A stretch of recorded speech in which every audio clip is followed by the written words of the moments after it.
Hey guys, what's up? My name is Nicholas. I am the co-producer, director, and cinematographer of Raging Stones Productions. And in this video, I'm going to show you guys how to make a cinematic video. So let's get started. Some people might think that you would need an Airy Alexa or a Red camera to achieve these following effects. But in truthfulness, you don't need it. You can use the camera built into your phone, but you will not be able to do every single camera technique, as they will require specific features only true cameras have. I'd recommend any point and shoot camera with a motorized zoom lens and some manual functions, but if you can get your hands on it, I recommend a DSLR with a wide angle lens. Remember, manual functions are a must. In my demonstration, I will not be using my DSLR since the lens is all seized up and no longer works. So I'll be using my Sony FDR AX33 camcorder since it fits my criteria nicely. When it comes to software, I'll be using Adobe Premiere Pro CC 2019 because I am most comfortable with it, and you can use other software if it has the same or similar features as this one. In order to make a cinematic video, it usually comes down to your camera settings, which will give your video a cinematic appearance.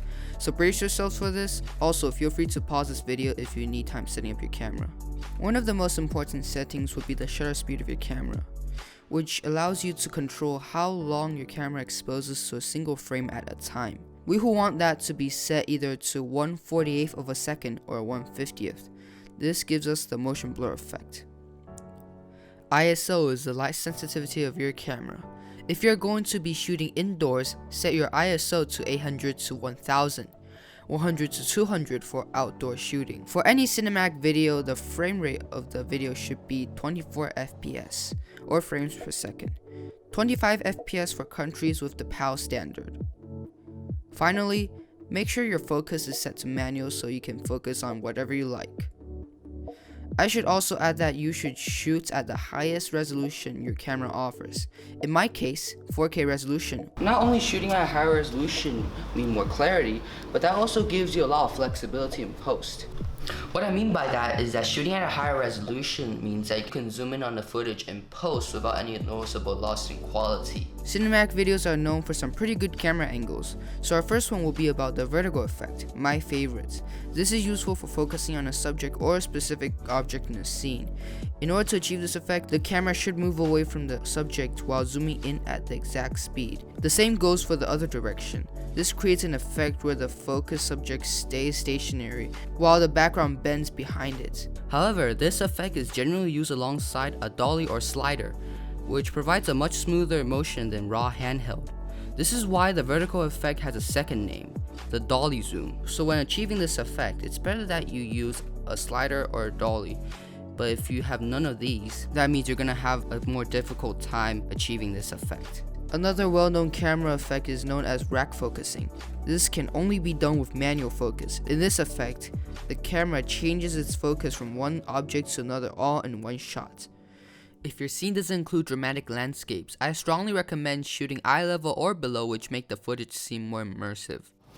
The most important thing to creating a cinematic video is a shot and composition. Now that is a really powerful thing because that's how filmmakers tell stories in a way that the average audience can understand. The whole idea behind shot and compositioning is about perfect symmetry. Not really in the way that you would think, but what I mean by that is objects balance out each other. They don't have to be the same, but they can balance out each other in a frame. There's many different types of shot and compositioning that I've seen in films. Some of them include foreground and background, like several layers of depth. That's another important thing. But the one I'm going to show you guys today is the former one. One setting on your camera that I would recommend that you turn on at all times is a rule of thirds grid lines. These can help you find the best composition in each shot. Using shot and composition, you can turn this boring backyard into something like this.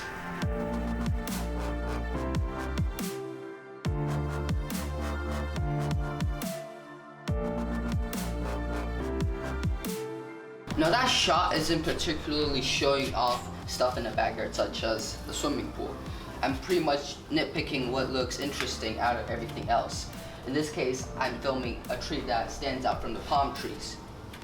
Now, in that shot, I'm pretty much filming the sun, so maybe it's time for us to talk about exposure, because that's what most filmmakers always mess up on, is exposure. A common mistake many filmmakers, including me, have done is overexposing the background. You want to find a balance between the background and the foreground. This usually happens when you have a subject that is brighter than the rest of the scene. That means a subject that is brighter will fade into a hot white sort of a thing. Now, to fix this, all you have to do is to adjust the exposure to the point that the subject regains its highlights. You can tell whether a subject is overexposed or not if your camera has a built-in zebra indicator.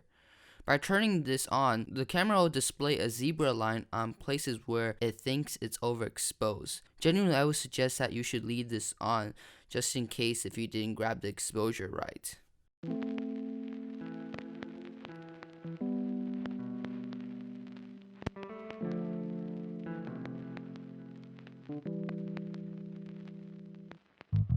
Most cinematic sequences are actually shot in slow motion, so once you've imported your footage, right-click on a clip you will want to slow the time down. Then right-click on an option called Speed and Duration, and set the speed to somewhere around 50 to 70%. Then change the time interpolation to optical flow. In addition to applying slow motion, another important step would be color grading. Luckily, Premiere Pro does have some presets, but you can take a step further and experiment with your own.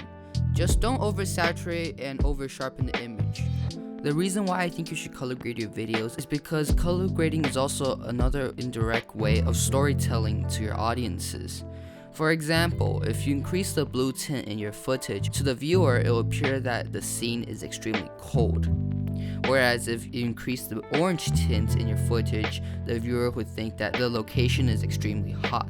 Though there are several other ways of storytelling through color grading, these are just some of them. The signature look of every cinematic sequence is the classic black bars on the top and bottom. This is due to the resolution of the video. To achieve this, simply mouse over File, then to New, and select Sequence. Once you're there, make sure the frame rate is set to 24 FPS and the resolution is set to 1920 by 817 for full HD video. This gives us an aspect ratio of 2.35 to 1, the standard used in most cinemas. I generally suggest doing this first before importing your clips, but if you didn't, you can always press Ctrl A and Ctrl C all the clips in your timeline before changing your settings, which then you can go ahead and paste the clips in your new modified timeline. So yeah, I guess that's all the time we have today. Thanks for watching this video. Make sure to like, subscribe, and check our other films. Tell us what you think about them. And yeah, this is Radiant Source Media signing out.